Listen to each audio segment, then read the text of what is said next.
2007 সালের নতুন আশ্চর্যের তালিকায় স্থান পেয়েছে গিজার পিরামিড। প্রাচীনকালের সবচেয়ে বড় ও প্রাচীন এই পিরামিডটি খুফু পিরামিড নামে পরিচিত।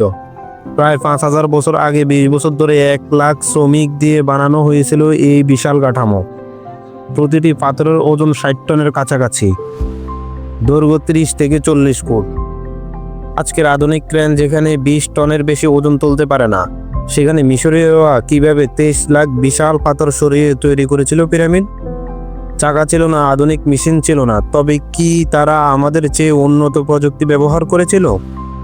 1885 সালে এক মন্দিরে পাওয়া গেল 4000 বছরের পুরানো একটি চিত্র, যেটাতে অবিকল আধুনিক বাল্বের মতো।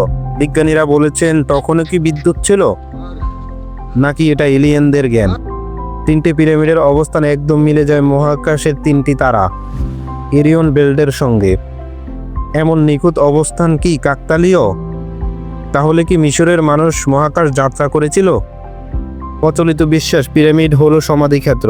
তবে আশ্চর্যের ব্যাপার, এত গবেষণা সত্ত্বেও গিজার পিরামিডে কোনো মমির খোঁজ মেলেনি। তাহলে পিরামিড আসলে কি উদ্দেশ্যে নির্মিত হয়েছিল?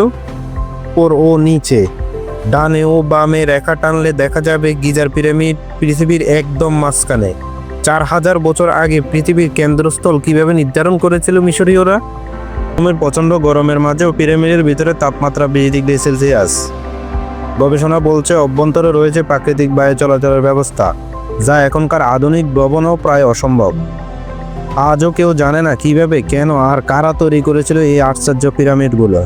মানুষ নাকি এলিয়ান? এই প্রশ্নের উত্তর লুকিয়ে আছে গিজার বালুকায়, পাথরে আর নীরবতায়। এরকম আরও অজানা রহস্য জানতে চাও? ভিডিওটি শেয়ার করো, লাইক দাও, সাবস্ক্রাইব করতে ভুলবে না। কমেন্টে জানাও তোমার মতে পিরামিড তৈরি করেছিল কারা।